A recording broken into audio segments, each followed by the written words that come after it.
সন্তানের প্রতি বাবা হিসাবে আপনার প্রথম দায়িত্ব হলো আপনার সন্তানের জন্য একজন নেককার মা, একজন দিনদার মা প্রস্তুত করা। তার মানে হলো একজন দিনদার মেয়েকে বিয়ে করা। আমাদের সমাজে বিয়ে শাদীর সময় মানুষ নারীদের 4টি বিষয়ের দিকে খেয়াল করে। বুখারীর মধ্যে হাদিস বর্ণিত হয়েছে, এই হাদিসটি আবার মুসলিম শরীফের ভেতরেও বর্ণিত হয়েছে। হাদিস বর্ণনাকারী সাহাবী হচ্ছেন আবু হুরায়রা রাদিয়াল্লাহু আনহু। তিনি বলেছেন, নবীজি সাল্লাল্লাহু আলাইহি ওয়াসাল্লাম বলেছেন, তুনকাহুল মারআতু লিআরবা, 4টি জিনিসের দিকে নজর দিয়ে মেয়েদেরকে বিয়ে করা হয়। 1 নাম্বার হলো লিমালিহা, মেয়ের বাবার ধন সম্পদ। 2 নাম্বার হলো ওয়ালি হাসবিহা, মেয়ের বংশমর্যাদা। 3 নাম্বার হলো ওয়ালি জামালিহা, মেয়ের রূপ সৌন্দর্য। 4 নাম্বার হলো ওয়ালি দীনিহা, মেয়ের দিনদারিতা। কথাগুলো আমি আবারও রিপিট করছি। আল্লাহর নবী বলেছেন, বিয়ে শাদীর সময় মানুষ নারীদের 4টি বিষয়ের দিকে নজর দেয়। 1 নাম্বার হলো মেয়ের বাবার ধন সম্পদ, 2 নাম্বার হলো মেয়ের বংশমর্যাদা, 3 নাম্বার হলো মেয়ের রূপ সৌন্দর্য, 4 নাম্বার হলো মেয়ের দিনদারিতা। আল্লাহর নবী বলেছেন, ফাযফার বিদাতিদ দীনি তারিবাত ইয়াদাক, সবার আগে দিনদারিতাকে প্রাধান্য দাও। এই 4টি গুণাবলীর মধ্যে দিনদারিতাকে আগে প্রাধান্য দাও। কারণ একটা মেয়ে যতই সুন্দরী আর যতই রূপসী হোক না কেন, তার বাবার ধন সম্পদ যত বেশি থাকুক না কেন, তার বংশমর্যাদা যত বেশি উত্তম হোক না কেন, তার মধ্যে যদি দিনদারিতা না থাকে, তার মধ্যে যদি 5 ওয়াক্ত নামাজের আমল না থাকে, পর্দা মেইনটেইনের অভ্যাস না থাকে, তার মধ্যে যদি দিন মেনে চলার আমল না থাকে, এমন দিনহীনা সুন্দরী জরিনা সকিনাকে বিয়ে করার পরে আপনার ঘরটা জাহান্নামে পরিণত হয়ে যাবে।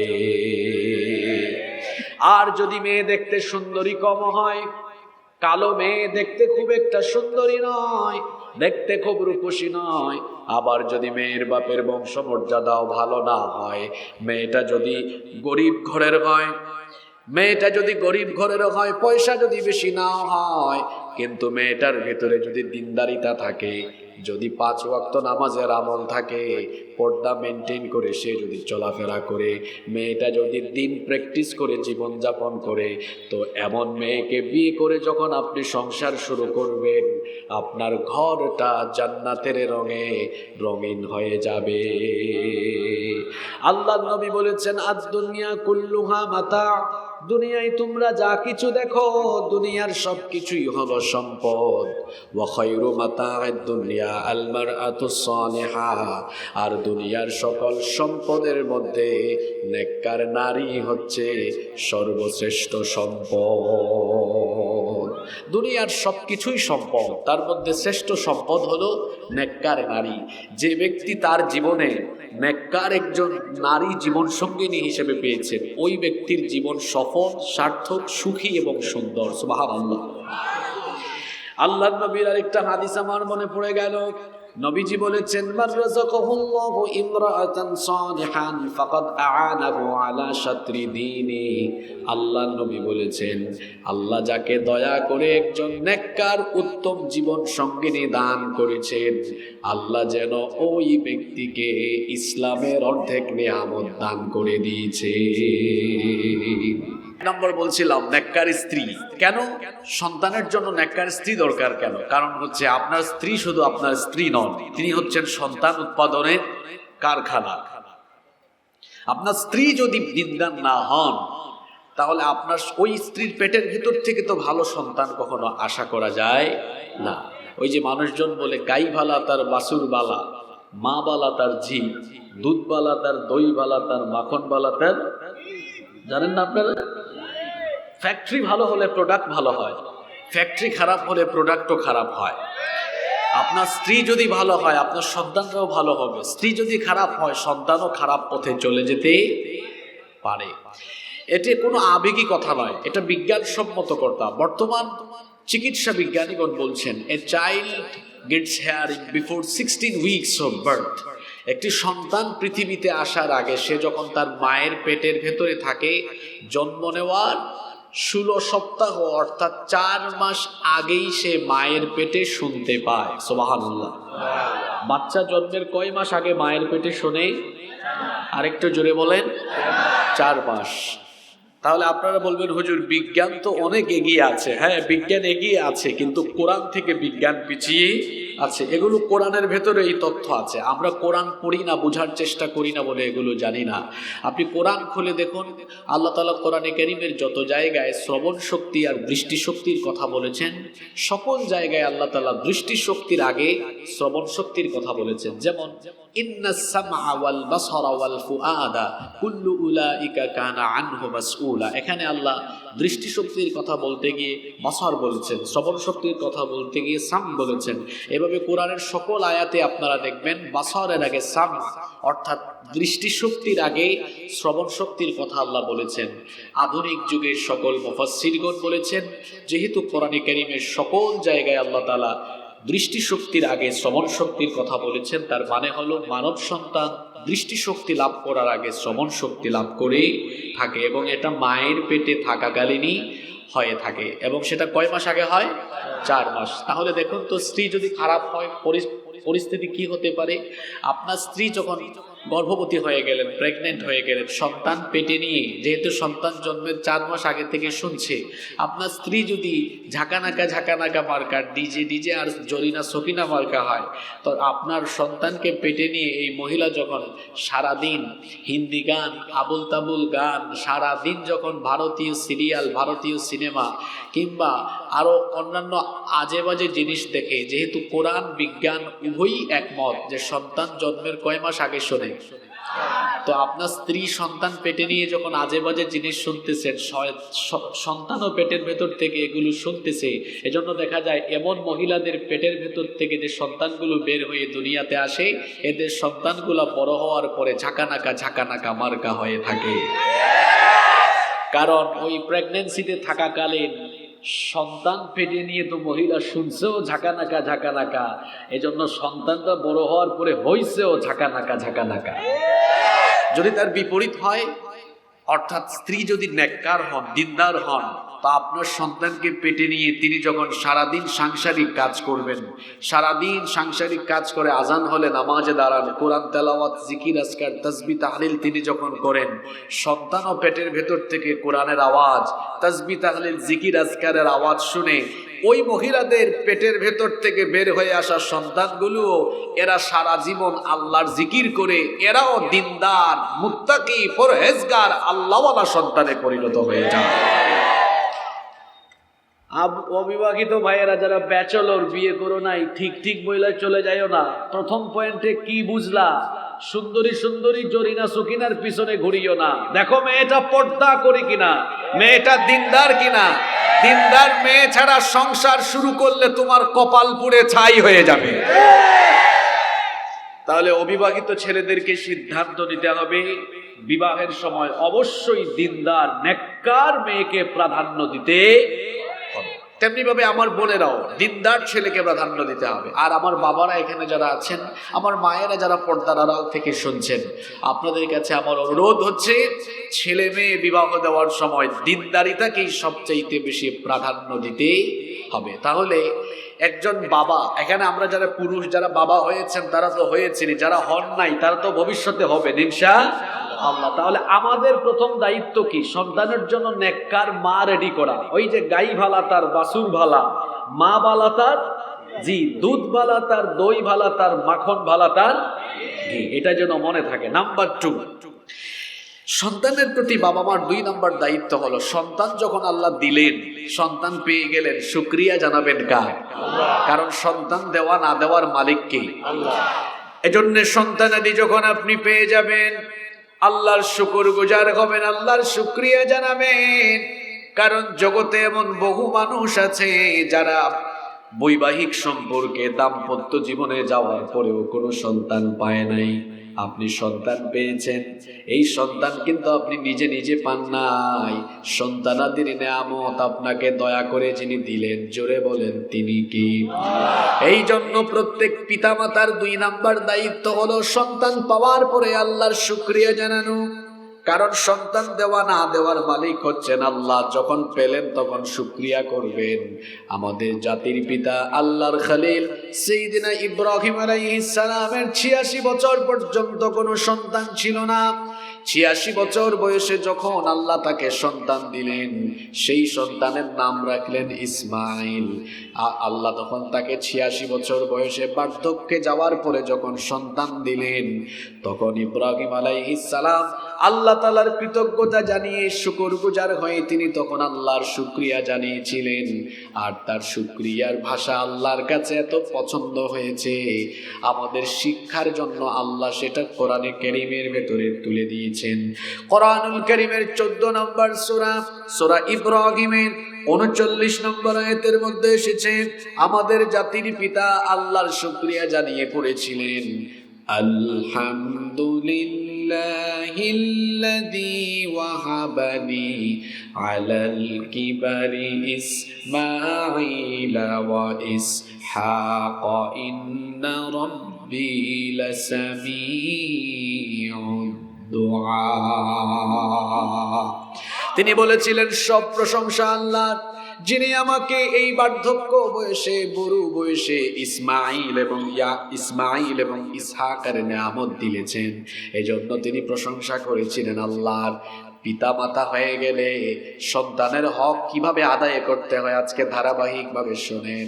2 নাম্বার হলো, সন্তান জন্মের পরে মা বাবা সবাই মিলে প্রশংসা করতে হবে যার, তিনি কি?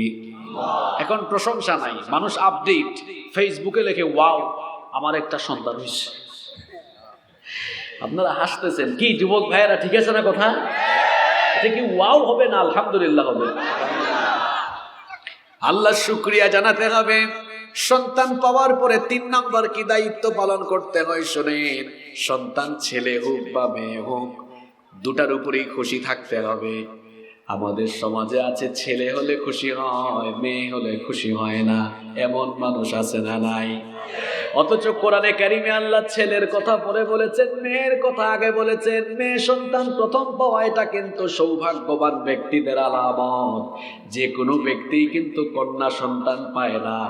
আসমানের নিচে জমিনের উপরে যে স্বামী স্ত্রী সবচেয়ে সৌভাগ্যবান এবং সৌভাগ্যবতী, আল্লাহ তাদেরকে দয়া করে প্রথমে কন্যা সন্তান দান করে। কন্যা সন্তান পাওয়া এটা সৌভাগ্যের ব্যাপার। কন্যা সন্তানের মালিক হতে পারা, কন্যা সন্তানের পিতা মাতা হতে পারা, এটা বড় নিয়ামতের ব্যাপার। কারণ আল্লাহর নবী বলেছেন, আল্লাহ যেই ব্যক্তিকে কন্যা সন্তান দান করেন, যেই ঘরে কন্যা সন্তানের জন্ম হয়, হাদিসে এসেছে, ইদা ওয়ালিদা লির-রাজুলু ইবনাতান বাআসাল্লাহু আযজা ওয়া জাল্লা মালাইকা। যেই ঘরে কোনো কন্যা সন্তানের জন্ম হয়, আল্লাহ সাথে সাথে ওই ঘরের মধ্যে রহমতের ফেরেশতা পাঠিয়ে দেন। রহমতের ফেরেশতা এসে ওই কন্যা সন্তানের মাথায় তাদের রহমতের হাত বুলিয়ে দেয়, আর ঘরের প্রত্যেকটি মানুষকে সালাম দেয়, আসসালামু আলাইকুম আহলাল বাইত। হে এই ঘরের মানুষেরা, তোমাদের সবার উপরে সালাম। যেই ঘরে এই কন্যা সন্তানের জন্ম হলো, এই ঘরের মানুষের জন্য আমরা সুসংবাদ নিয়ে এসেছি। এই কন্যা সন্তানকে পেয়ে যারা আনন্দিত হবে, খুশি হবে, এদেরকে যারা, এই কন্যা সন্তানকে যারা আদর স্নেহ মমতা ভালোবাসা দিয়ে প্রতিপালন লালন পালন করে উত্তম শিক্ষা দীক্ষায় শিক্ষিত করে, এরপরে যে পিতা মাতা এই কন্যা সন্তানকে সৎপাত্রস্থ করবে, আল্লাহ আমাদেরকে সুসংবাদ দিয়ে পাঠিয়েছেন। আল্লাহ ওয়াদা করেছেন ওই পিতা মাতাকে আল্লাহ তাআলা জান্নাত দান করবে। ছেলে সন্তানের ব্যাপারে এরকম কোন হাদিসের কিতাবে? কন্যা সন্তান নিয়ামত। আল্লাহর নবী বলেছেন, যার ঘরে 3টা কন্যা সন্তান আছে, ওই 3 কন্যা সন্তানকে যারা লালন পালন করবে, অবহেলা না করে যারা উত্তম ভাবে লালন পালন করবে, আমার দিকে আপনারা তাকান। আল্লাহর নবী সাহাবীদের সামনে এই 2টা আঙ্গুল একভাবে একসাথে করলেন, ওয়াদাম্মাস সাবাবাতি ওয়াল উসতা। এই 2টা আঙ্গুল একসাথে করে নবীজি বললেন, ওই এই দুইটা আঙ্গুল যেমন এভাবে একসাথে কাছাকাছি আছে, ঠিক সেভাবে তিন কন্যার মা বাবা আর আমি মুহাম্মাদুর রাসূলুল্লাহ কিয়ামতের দিন এভাবে একসাথে একই জান্নাতের ভিতরে থাকবো। তো বলছিলাম ৩ নাম্বার দায়িত্ব হলো ছেলে হোক মেয়ে হোক সন্তুষ্ট হওয়ার পরে, ছেলে মেয়েটা জন্ম নিল, জন্ম নেওয়ার পরে উত্তম ভাবে গোসল দিয়ে এবার তার ডান কানে আজান দিতে হবে, বাম কানে ইকামত দিতে হবে। জোরে বলেন তো দেখি, ডান কানে কি, বাম কানে। হাদিস শরীফের মধ্যে এসেছে, সুনানে আবু দাউদের ভেতরে হাদিস এসেছে, উবাইদুল্লাহ বিন আবি রাফি তার বাবা থেকে হাদিস বর্ণনা করেছেন। তার বাবা বলেছেন, রাআইতু রাসূলুল্লাহি, সবাই পড়েন সাল্লাল্লাহু আলাইহি ওয়াসাল্লাম, আযানা ফি উযুনাইল হাসান হিনা ওয়ালাদাতহু ফাতিমাতু বিসসালাহ। আল্লাহর নবীর কলিজার টুকরা মেয়ে ফাতিমাতুজ জাহরা রাদিয়াল্লাহু আনহার ঘরে যখন হাসানের জন্ম হলো, আল্লাহর নবী তার কলিজার টুকরা নাতি হাসানকে কোলে নিয়ে তার ডান কানে আজান দিয়েছে। ডান কানে আজান, বাম কানে। বুখারীর মধ্যে হাদিস এসেছে, আবু মুসা আশআরী রাদিয়াল্লাহু আনহু, এই হাদিসের বর্ণনাকারী সাহাবী, তিনি বলেছেন, আমার ঘরে একটি পুত্র সন্তানের জন্ম হলো, আমি তার নাম রাখলাম ইব্রাহিম। আমার এই শিশু পুত্রকে নিয়ে আমি নবীজির দরবারে গেলাম। আল্লাহর নবীর দরবারে যখন আমি তাকে নিয়ে গেলাম, আল্লাহর নবী আমার পুত্র সন্তানকে তার নিজের কোলে নিলেন। তারপরে একটি খেজুর চিবিয়ে ওই খেজুরের রস আমার বাচ্চার ঠোঁটের মধ্যে লাগিয়ে দিয়ে আল্লাহর নবী আমার পুত্র সন্তানের বরকতের জন্য দোয়া করে দিলে। বলেন তো, এই দায়িত্ব কিংবা এই সুন্নত আমার সমাজে আছে না আস্তে আস্তে কমে যাচ্ছে? একদম কমে যাচ্ছে। এটা আপনারা করবেন, নিজে না পারলে একজন আলেমকে দিয়ে করাবেন। 4 নাম্বার, 5 নাম্বার হলো আপনার বাচ্চার জন্য 5 নাম্বার দায়িত্ব হলো বাচ্চার দুধ পানের ব্যবস্থা করতে হবে। এটা বিশেষ করে মায়ের দায়িত্ব। সন্তানের জন্ম হলো, 5 নাম্বার দায়িত্ব পালন করবেন, সন্তানকে বুকের দুধ পান করাবেন। আল্লাহ তাআলা কোরআনে কারীমে বলছেন, ওয়াল ওয়ালিদাতু ইউরদি'না আওলাদাহুন্না হাওলাইনি কামিলাইনি লিমান আরাদা আন ইউতিম্মা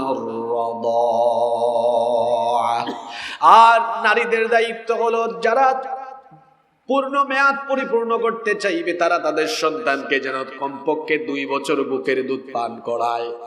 আহারে, আজ আমার দেশের অনেক মহিলারা, বিশেষ করে আমি জানি না গ্রামাঞ্চলে আছে কিনা, শহরাঞ্চলে দেখা যায় অনেক নারীরা তাদের ফিজিক্যাল ফিটনেস ধরে রাখার জন্য সন্তানকে বুকের দুধ না খাইয়ে সন্তানের এই দুধের হক নষ্ট করে সন্তানের উপর জুলুম করে। এমন মহিলা আছে না নাই?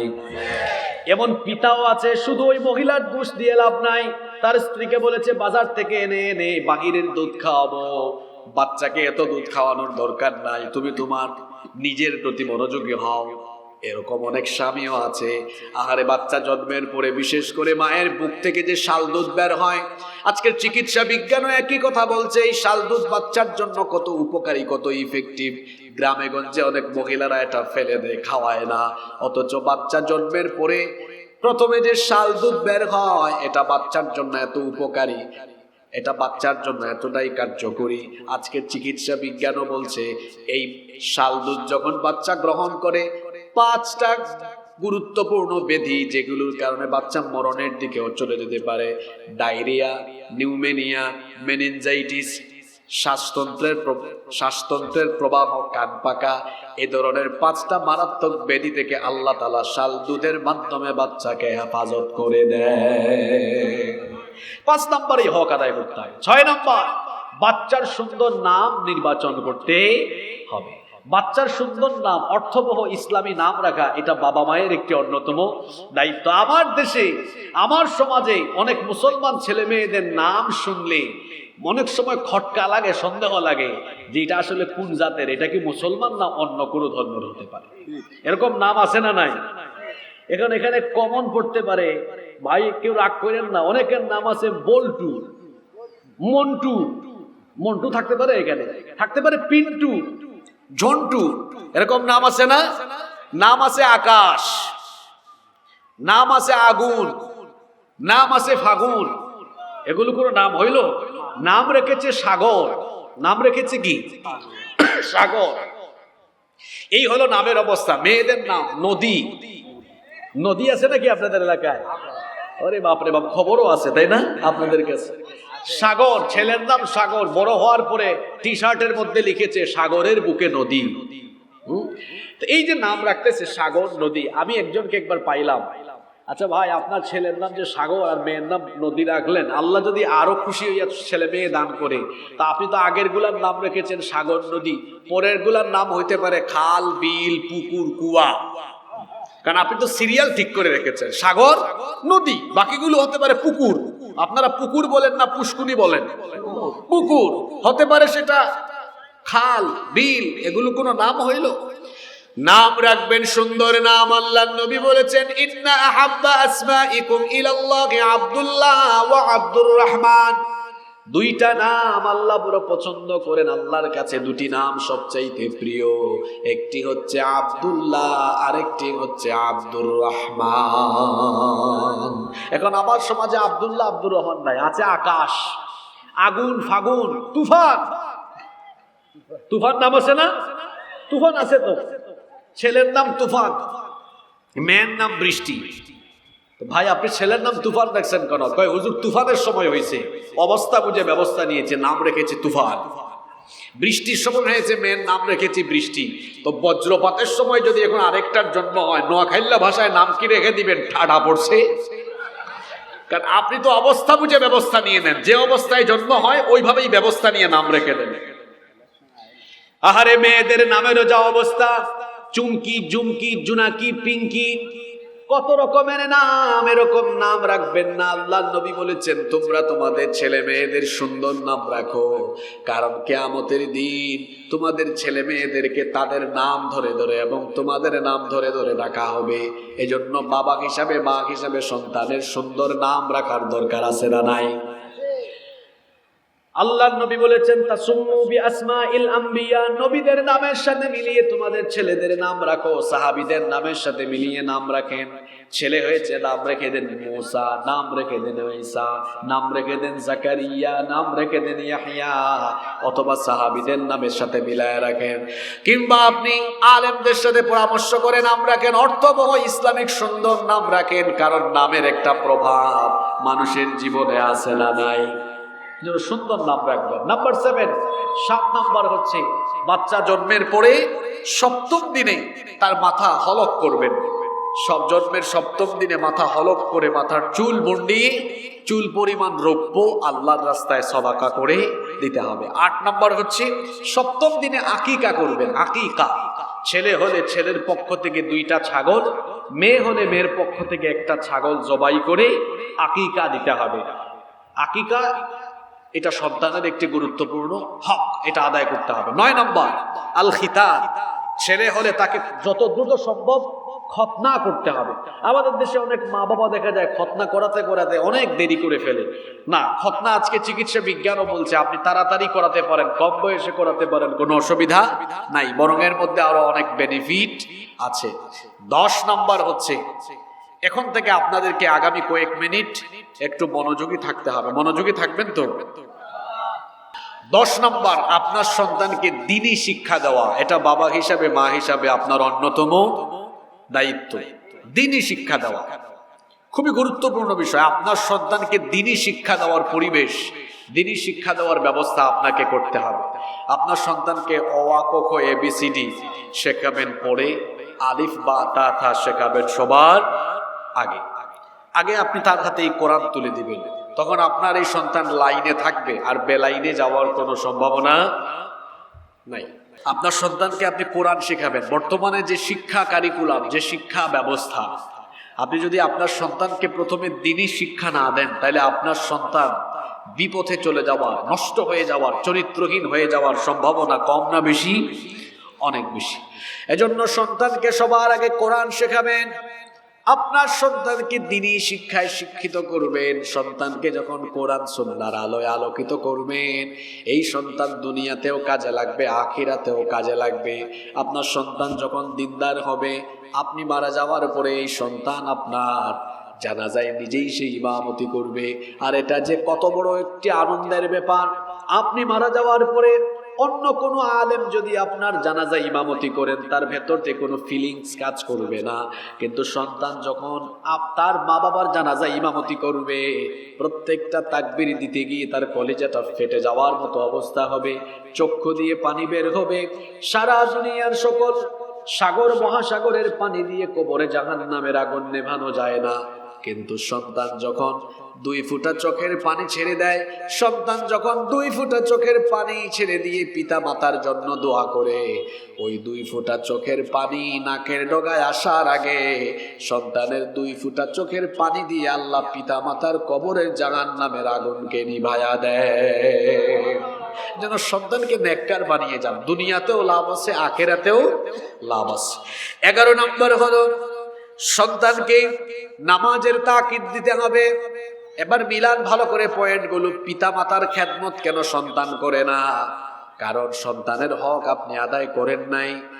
আপনার সন্তানকে নামাজি বানানো, 5 ওয়াক্ত নামাজের অভ্যাস দেওয়া, এটা বাবা হিসাবে মা হিসাবে আপনার দায়িত্ব। আল্লাহর নবী বলেছেন, মুরু আওলাদাকুম বিসসালাতি ওয়া হুম আবনাউ সাবঈ সিনিন।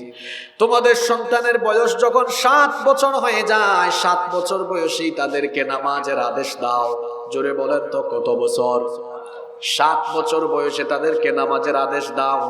10 বছর বয়স হয়ে গেলে নামাজের জন্য শাসন করো।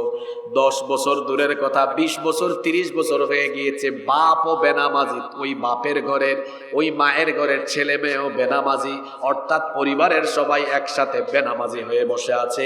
এই রকম পরিবার আমার সমাজে নাই। জোরে বলেন। আপনার সন্তানগুলোকে নামাজি বানান।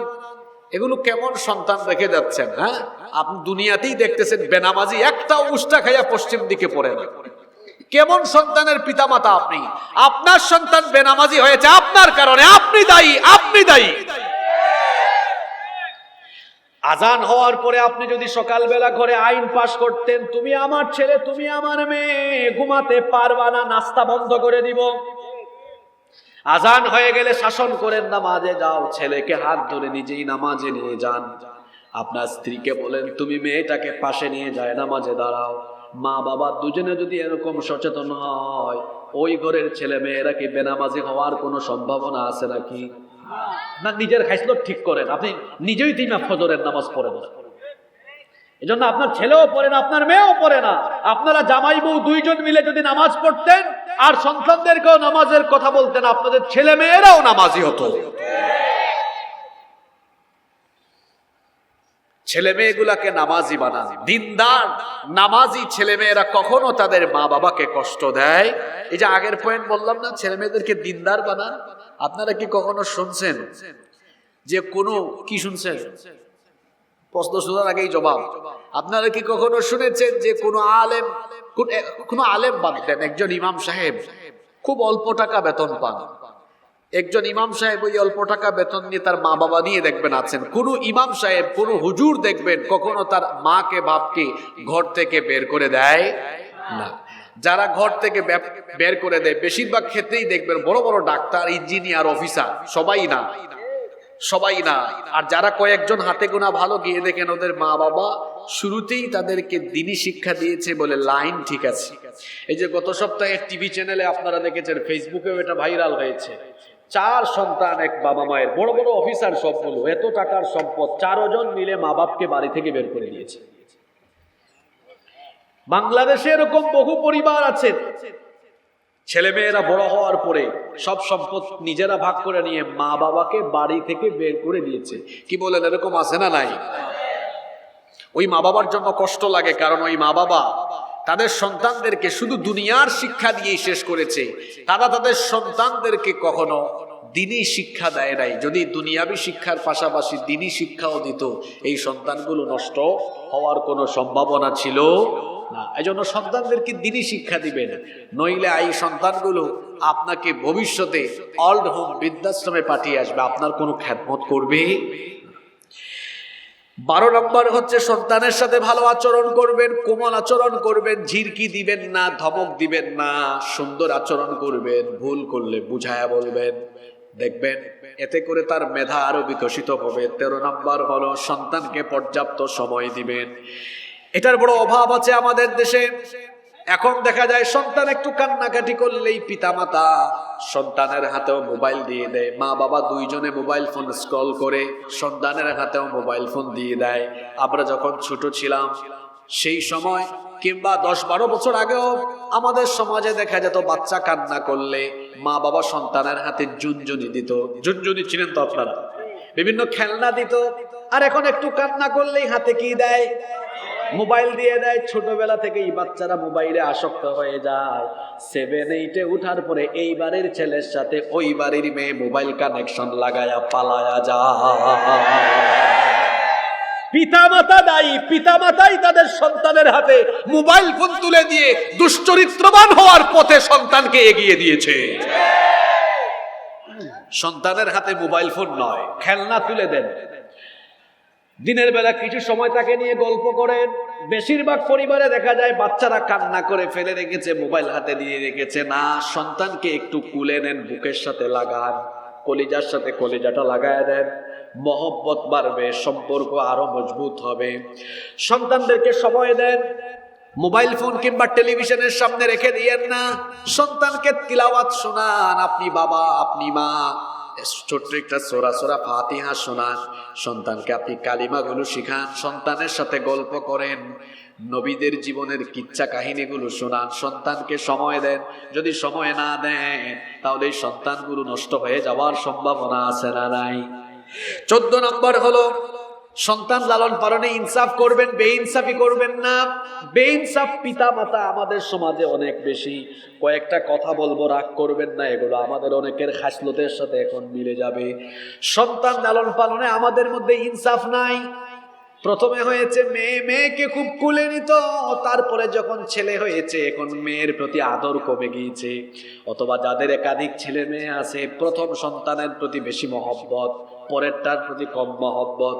অথবা 4-5টা ছেলে মেয়ে আছে, বড়টাকে ছোটটাকে ভালোবাসে বেশি, বাকিগুলারে কম। এমন স্বভাবের মানুষ আমাদের সমাজে নাই।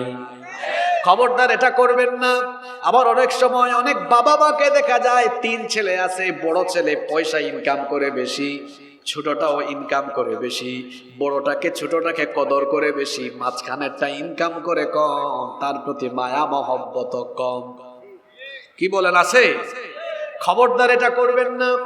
বাবা হিসাবে, মা হিসাবে সকল সন্তানের প্রতি আপনার সমান ভালোবাসা থাকবে, সমান নজর থাকবে, সমান দৃষ্টিকোণ থাকবে। ছেলে মেয়ে লালন পালনেও কখনো বেইনসাফি করবেন না। অনেকে আছে মেয়েকে মহব্বত করে কম, ছেলেকে বেশি। কারণ মেয়ে তো আর ইনকাম করে খাওয়াবে না, মেয়েকে বিয়ে দিয়ে দিব, আরেকবারই চলে যাবে, তাহলে তাকে আর এত বেশি আদর দিয়ে কি লাভ? এই জন্য দেখা যায় ছেলেকে বেশি আদর করে মেয়েকে কম করে। এমনটা করবেন না। ছেলে মেয়ে লালন পালনে বেইনসাফি করবেন না। অনেকে তো এমন আছে দেখা যায় খাবার খেতে বসলে ছেলেকে দেয় মাছের মাথা, মেয়েকে দেয় লেজ। মেয়ে অসুস্থ হলে চিকিৎসা করায় না, ছেলে অসুস্থ হলে একদম সাতক্ষীরায় নিয়ে চলে যায়, খুলনায় নিয়ে চলে যায়। এইরকম বেইনসাফি কিন্তু আল্লাহ শিখান নাই, রাসূলও শিখান নাই। এই বেইনসাফি সমাজের কিছু মানুষ করেছে। আল্লাহর নবী বলেছেন, মান কানাত লাহু উনসা ফালাম ইউইদহা ওয়ালাম ইউহনিহা ওয়ালাম ইউআসির ওয়ালাদাহু আলাইহা আদখালাহুল্লাহুল জান্নাহ। আল্লাহ যাকে দয়া করে কন্যা সন্তান দিয়েছেন, ওই কন্যা সন্তান জন্মের পরে যারা জীবিত অবস্থায় পুঁতে ফেলে না এবং কন্যা সন্তানের উপরে পুত্র সন্তানকে যারা প্রাধান্য দেয় না, অর্থাৎ ছেলে মেয়ে লালন পালনে যারা ইনসাফ করে, আল্লাহ ওয়াদা করেছেন আল্লাহ তাদেরকে জান্নাত দিবেন। বেইনসাফি করবেন না। 15 নম্বর হলো সন্তানদেরকে আপনি জাহান্নামের রাস্তা থেকে বাঁচিয়ে রাখবেন। আল্লাহ তাআলা কোরআনে বলেছেন, কু আনফুসাকুম ওয়া আহলিকুম নারা, নিজেকে এবং নিজের পরিবারকে জাহান্নামের আগুন থেকে বাঁচাও, অপসংস্কৃতি থেকে তাদেরকে হেফাজত করবেন। 16 নম্বর হলো তাদেরকে পর্দা মেনটেন করাবেন। বিশেষ করে মেয়েদেরকে ছোট্টবেলা থেকেই পর্দা মেনটেন করা শেখাবেন। যখন সে বালেগা হয়ে যাবে, স্কুলে যাক, কলেজে যাক, সে যেন পর্দা মেনটেন করে যায়। আপনি আপনার মেয়েকে পর্দা করাবেন, ছেলেদেরকেও আপনি তালিম দিবেন, সে যেন কোনো মেয়েদেরকে ডিস্টার্ব না করে জিনা ব্যভিচারে সে যেন লিপ্ত হয়ে না যায়। 17 নম্বর হচ্ছে তাদের জীবনের উন্নতি সমৃদ্ধির জন্য খরচ করবেন। 18 নম্বর হলো উপযুক্ত বয়সে তাদেরকে বিবাহের ব্যবস্থা করবেন। মনে রাখবেন, বিবাহের সম্পর্ক কেরিয়ারের সাথে নয়, বিবাহের সম্পর্ক হলো চরিত্রের সাথে। বিবাহের সম্পর্ক কিসের সাথে? চরিত্রের সাথে। আপনার সন্তানকে তাড়াতাড়ি বিয়ে দেওয়ার ব্যবস্থা করবেন, এটাও বাবা হিসাবে মা হিসাবে আপনার অন্যতম দায়িত্ব। তারপরে 19 নম্বর হচ্ছে সন্তানদের মধ্যে সম্পদ আপনি সুন্দরভাবে ইনসাফ ভিত্তিক বন্টন করবেন, যেভাবে কোরআন হাদিসে দিক নির্দেশনা দেওয়া হয়েছে। এই ক্ষেত্রে আমাদের দেশের বেশিরভাগ মা বাবারা বেইনসাফি করেন, ছেলেকে দেয় মেয়েকে দেয় না। আজকের মাহফিলে অনেক মায়েরা বোনেরাও হয়তো এসেছেন, মা বোনেরা ওই মা বাবাকে ধরবেন। অনেক জায়গায় আসে দেখা যায় মেয়েকে বিয়ে দেওয়ার সময় বাবা বলে, মা গো তোমাকে তো কিছু দিতে পারলাম না, আব্বু তোমাকে দোয়া দিচ্ছি। আমার বোনেরা তখন বলবেন, আব্বা দোয়া লাগবে না, আপনি আমাকে জিনিস দিয়ে দেন, সম্পদ ভাগ করেন।